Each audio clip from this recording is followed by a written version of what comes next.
Being asked to contribute a message to this permaculture online forum coming from the Balkans has reminded me of my time in that region back in 2005, 20 years ago now, for the International Permaculture Convergence, which was held in Motovun, Istria in Croatia.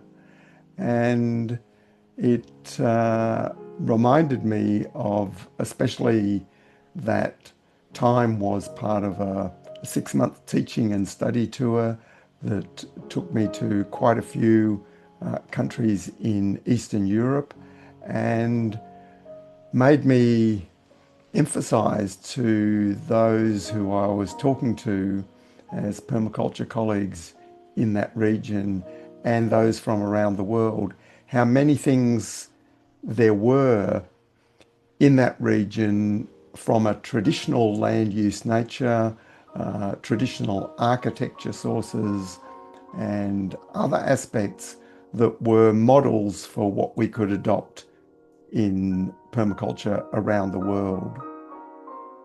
Of course, this drawing on tradition and ways that our forebears lived has been an important theme that I've always emphasized as a counterbalance to the idea that permaculture is modern innovation that comes from the modern world and from the other side of the world rather than what we know and are familiar with around us.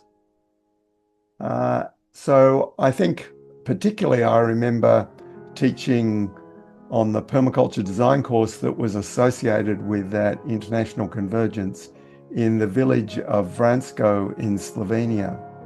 And I came to the conclusion that there were so many things that permaculture people from Western Europe and countries like Australia and North America could come to places like rural Slovenia and learn so many things that were relevant to permaculture. So there has always been that sense that when explaining permaculture to more traditional, rural, older people, sometimes the response is, but isn't that just common sense? And yes, a lot of permaculture is just common sense, but it's no longer common. So it's a process of relearning to some degree, but not completely, because the world has changed for both better in some cases and worse in others. And some of those changes are irreversible. Some of them will lead to a cascade of further changes. So the idea that we can just go back to what our forebears did is a more limited, at its extreme, a fundamentalist idea. And so permaculture has always been about this cross-fertilization of not so much ideas that come out of urbanized, industrialized modernity, let alone the technological, informational AI bubble that is increasingly dominant, but more what are other peoples in similar climates, in similar contexts, what were their solutions? What were the species of plants they used that we don't necessarily have? So this cultural cross-fertilization, rather than always relating our own traditional context to modernity as the normal context, I think is very important. That being said, of course, permaculture has always been about making use of what is available in the technological world.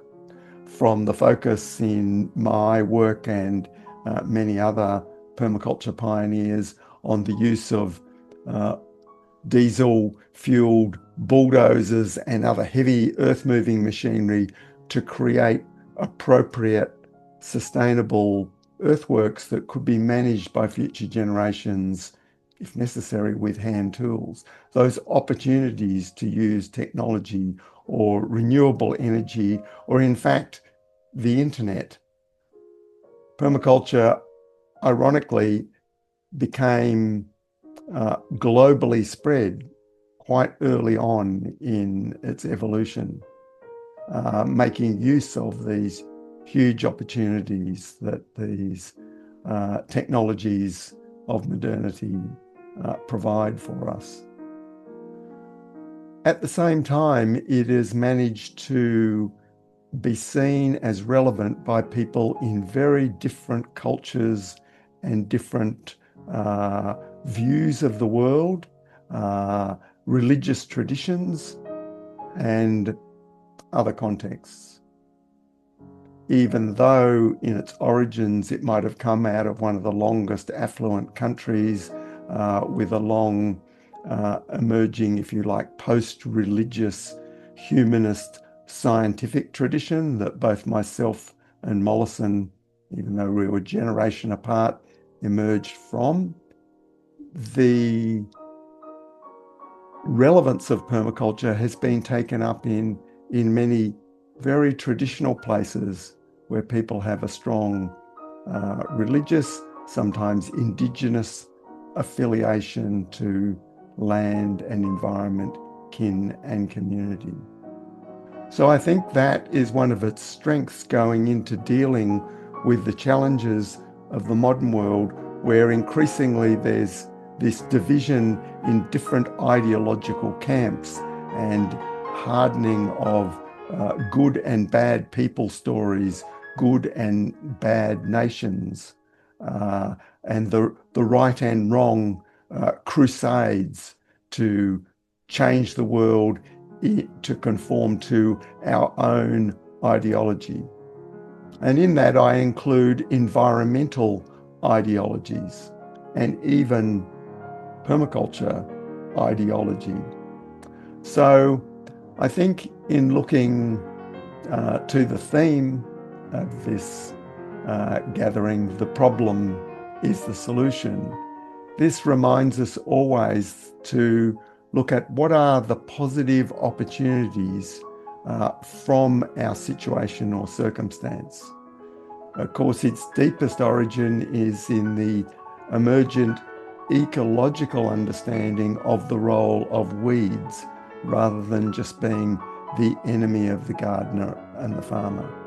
To understand that those plants are actually improving soil or providing other values.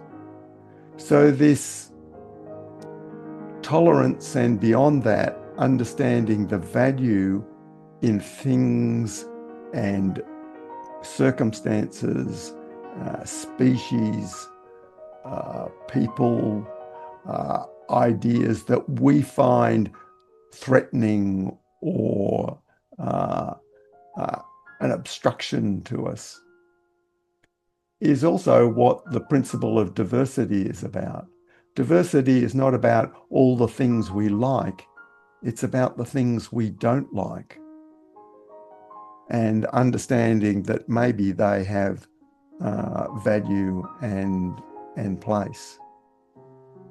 So I think also, as we deal with a world that is unraveling in many ways, both at the natural ecological level and at the cultural nation state, world order, political, geopolitical order, as that unraveling continues, in permaculture, so often we see the opportunity to focus on the positives, not so much of trying to patch up that old order in nature or society, but see how both nature and society in this situation of breakdown actually starts to create new adaptive patterns. So my own work in acknowledging and focusing on novel ecosystems, how nature is knitting together new sources of abundance and diversity in response to many impacts and changes.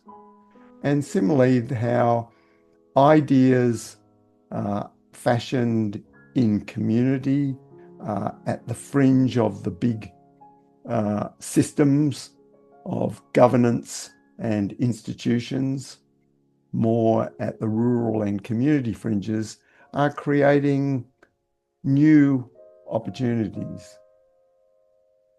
I think another aspect of that problem as the solution is the way the blow-off abundance of industrial modernity, consumer capitalism, and all its discontents is creating so many opportunities to parasitize those wastes.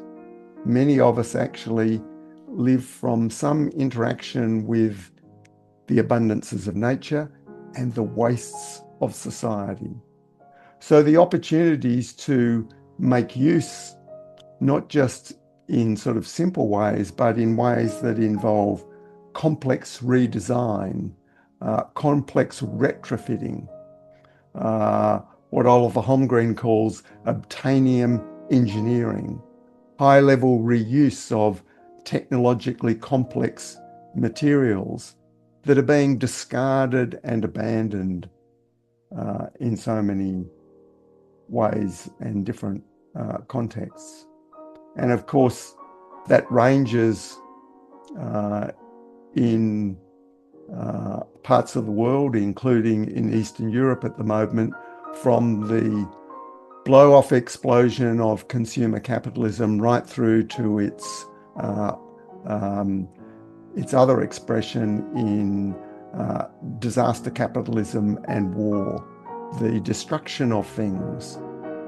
And while recognizing the tragedy of these processes that we can see, like the tragedy in nature of loss of species, there is also these possibilities of creative renewal. So I would encourage all of you coming to this gathering to see how you can focus on those positives, and that, yeah, maybe the problem is the solution. And I hold those memories of my time in that part of the world as very precious. Thank you.